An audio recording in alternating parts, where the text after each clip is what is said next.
आज की मुरली में बाबा बोले, मीठे बच्चे, तुम्हें अभी नया जीवन मिला है। पुराना जीवन बदल गया है क्योंकि तुम अब ईश्वरीय संतान बने हो। तुम्हारी प्रीत एक बाप से है। बाबा कहते हैं, वह ब्रह्मा की मुखवंशावली ब्राह्मण सभी एक मत वाले होंगे। उनमें कभी मतभेद नहीं हो सकता, आपस में फूट नहीं पड़ सकती। लौकिक में जो ब्राह्मण कहलाते, उनमें तो अनेक मतें होती हैं। कोई अपने को पुष्करणी कहलाते, कोई सात सिद्ध। तुम ब्राह्मण एक बाप की मत से देवता बनते हो। देवताओं में भी कभी फूट नहीं पड़ सकती। आज का गीत बजा है, जिस दिन से मिले हम तुम। बाबा कहते हैं, जब जीव आत्माएं और परमात्मा अथवा बच्चे और बाप मिलते हैं तो नई प्रीत हो जाती है, क्योंकि और संग प्रीत टूट जाती है। जैसे कन्या की पहले तो पियर घर से प्रीत होती है, सगाई होने से नई प्रीत जुटती है। उनके लिए सारा ससुर घर नया होता है, नई दुनिया की नई प्रीत जुटती है। अब गायन भी है, आत्माएं परमात्मा अलग रहे बहुकाल। यह सुंदर मेला है नया, यह घर नया, यह संबंध नया। तुम जानते हो, हम है ब्रह्मा कुमार और ब्रह्मा कुमारियाँ। शूद्र कुमार और कुमारियाँ अब नहीं है। ब्रह्मा और ब्रह्मा कुमार कुमारियों का आपस में कितना लव है, क्योंकि यह हो गए ईश्वरीय संतान। ईश्वर तो है निराकार, उनके साथ लव तो साकार में चाहिए ना। निराकार को कैसे लव करेंगे? आत्मा शरीर से अलग हो जाती है तो लव नहीं होता। आत्मा और परमात्मा जब साकार में मिले तब लव हो। निराकार रूप में भर गाते रहते हैं, तुम माता पिता हम बालक तेरे। तुम आओ तो तुम्हारी कृपा से हमको सुख घनेरे मिले। पतित पावन आओ, गाते हैं ना, बरोबर भारत महान था तो अथाह सुख था, उसका नाम ही था सुखधाम। यह है दुखधाम और जहाँ आत्माएं रहती है वह है शांति धाम। वहाँ तो आत्माएं पवित्र ही रहती है, अपवित्र कोई आत्मा रह नहीं सकती।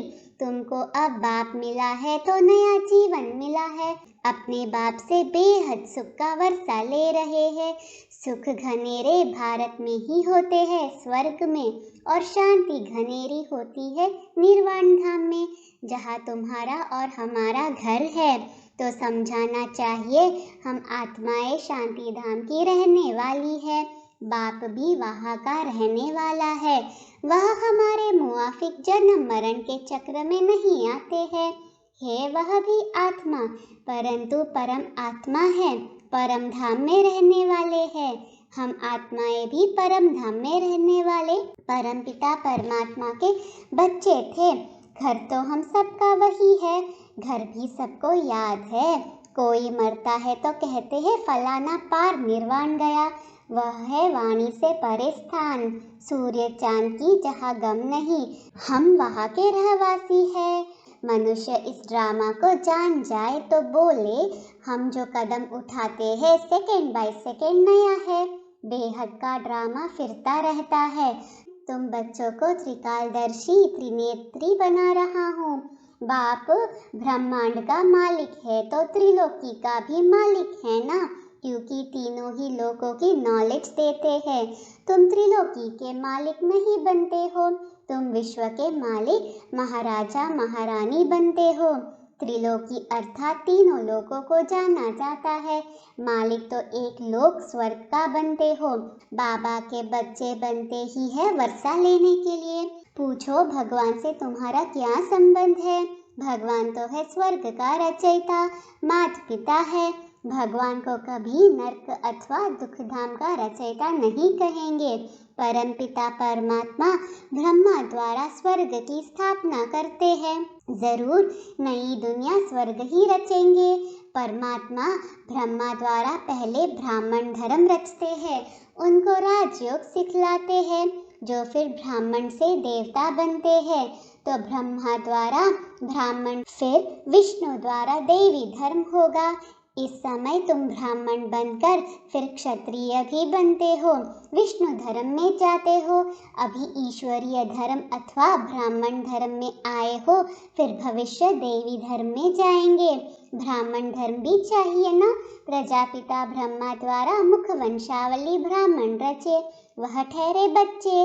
सन्यासी भी मुख से रचते हैं, परंतु वह बच्चे नहीं रचते, वह फॉलोअर्स रचते हैं। उनको वंश नहीं कहा जाता। मुख से कहते हैं तुम हमारे फॉलोअर्स हो, वंश को तो वर्षा मिले, बीके बहुत होते जाएंगे। जितने देवताएं बनने होंगे उतने ब्राह्मण जरूर बनेंगे। परमपिता परमात्मा ब्रह्मा द्वारा मनुष्यों को ब्राह्मण सो देवता बनाते हैं, तो जरूर स्वर्ग के मालिक होंगे। उनके लिए ही गायन है मनुष्य से देवता। नई दुनिया के लिए नई बातें होने कारण शास्त्रों में कहा भी यह बातें नहीं है। बाबा कहते हैं तुम्हारी यह है ईश्वरीय संप्रदाय, परंतु जो ईश्वरीय संतान बनकर फिर ईश्वर को फारकती दे देते वह फिर आसुरी संप्रदाय बन पड़ते हैं। एक बारी मम्मा बाबा कहा ज्ञान सुना तो उनको वर्षा जरूर मिलेगा। मम्मा बाबा कहते रहते हैं, लिखते भी है पिताश्री मातेश्वरी। प्रजापिता ब्रह्मा तो मशहूर है ना, शिव बाबा भी नामी ग्रामी है। आत्मा कहती है गॉड फादर, बाप कहते हैं मैं पहले पहले प्रजापिता ब्रह्मा को अडॉप्ट करता हूँ। यह ब्रह्मा की अडॉप्शन सब ब्राह्मण है, तो नई रचना हुई ना। गाया भी जाता है प्रजापिता ब्रह्मा और जगदम्बा। ब्रह्मा भी एक, विष्णु भी एक, लक्ष्मी नारायण भी एक, जगदम्बा भी एक होती है। हर एक मनुष्य फिर कल्प बाद ही उसी फीचर्स में देखा जा सकता है। बाप कहते हैं हमने ही कल्प पहले भी नई बातें सुनाई थी, अब फिर सुना रहे हैं।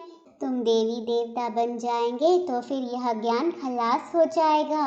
इतनी ऊंची पढ़ाई है, यह भी गाया हुआ है आश्चर्यवत अपने बाप के बनंती सुनंती औरों को सुनावंती, फिर भी अहो माया भागंती हो जाते हैं। यह भी ड्रामा में नोंद है, नथिंग न्यू।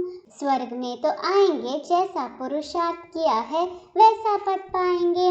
बाप बैठ समझाते हैं दिल्ली में सब धर्मों की कॉन्फ्रेंस होती है। अब कॉन्फ्रेंस करते हैं कि सृष्टि पर शांति कैसे स्थापन हो। पहला नंबर धर्म कौन सा है? रिलीजियस हेड्स माना जिसने धर्म स्थापन किया वह हेड्स आए। जैसे चीफ मिनिस्टर्स की कॉन्फ्रेंस होती है तो उसमें कलेक्टर व जज आदि नहीं आ सकते। विचार करना चाहिए कि यह सब धर्म नंबरवार कैसे स्थापन होते हैं। सबसे बड़ा धर्म कौन सा है? आदि सनातन तो देवी देवता धर्म ही था। उस धर्म का हेड कहाँ? वह धर्म किसने स्थापन किया? कृष्ण तो अभी है नहीं तो फिर कृष्ण को मानने वाले चाहिए। वह है वल्लभाचारी। तो जरूर हमारा देवी देवता धर्म था, वह फिर हिंदू धर्म कहा देते हैं। मुख्य धर्म तो है ही 4, उनके हेड्स चाहिए। देवी देवता का हेड कौन है? गाते तो है goddess of knowledge Saraswati, Prajapita Brahma, तो जरूर यही बड़े होंगे। वह भी समझेंगे ब्रह्मा से ब्राह्मण धर्म हुआ। वह ब्राह्मण लोग भी कहते हैं हम ब्रह्मा की संतान है, परंतु कैसे पैदा हुआ यह नहीं जानते। फिर ब्राह्मणों में भी कोई पुष्करणी, कोई सार सिद्ध, कोई कैसे है। यहाँ तो ब्रह्मा के बच्चे ब्राह्मण ही ब्राह्मण है और कोई फूट इनमें पड़ती नहीं है। दूसरे ब्राह्मणों में फूट पड़ती है, इनमें नहीं। न कभी देवताओं में फूट पड़ती है। सूर्यवंशी सब सूर्यवंशी, मतभेद की बात नहीं। कोई गीत नहीं गाते हैं, नॉलेज देते हैं नए प्रकार की। सारे सृष्टि चक्र की नॉलेज देते हैं जो धारण करनी है। ऐसा जो बाप टीचर गुरु उनको फारकती दे, पढ़ाई थोड़े ही छोड़ देनी चाहिए।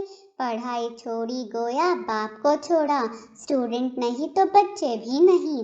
बाप को छोड़ा गोया वर्षे को गवाया, पतित पावन एक ही बाप है।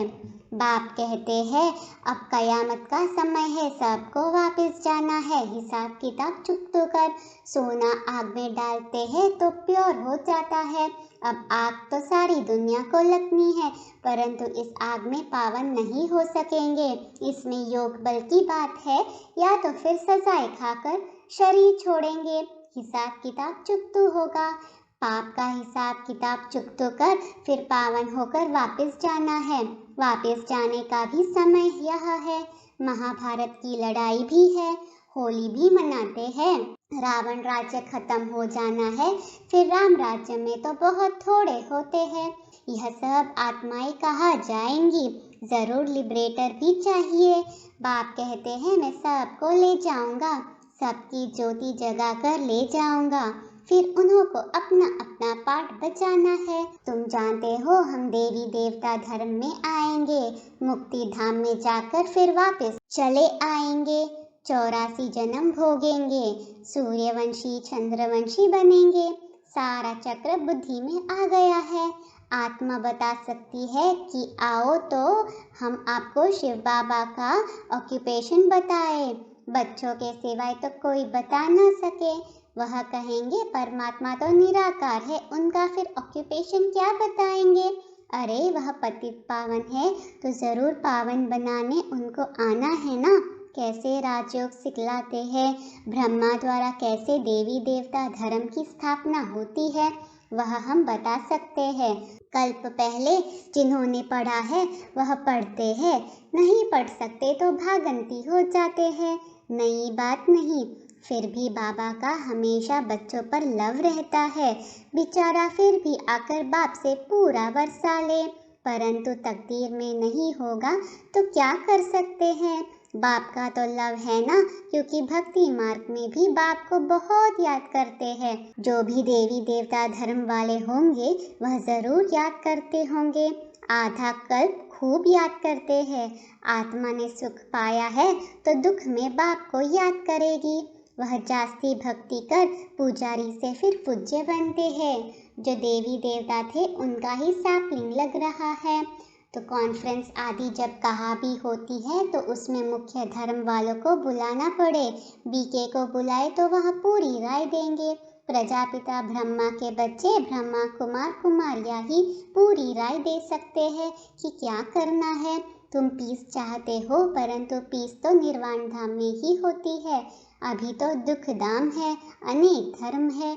एक धर्म था तो सुख शांति सब कुछ था, अभी यह विनाश तो जरूर होगा, इसमें तो खुश होना चाहिए। स्वर्ग के गेट खुल रहे हैं। आज का वरदान है ट्रस्टीपन की स्मृति से निमित्त समझ हर कार्य करने वाले डबल लाइट भव। स्लोगन है हर बोल में आत्मिक भाव और शुभ भावना हो तो कोई भी बोल व्यर्थ नहीं जा सकता। ओम शांति।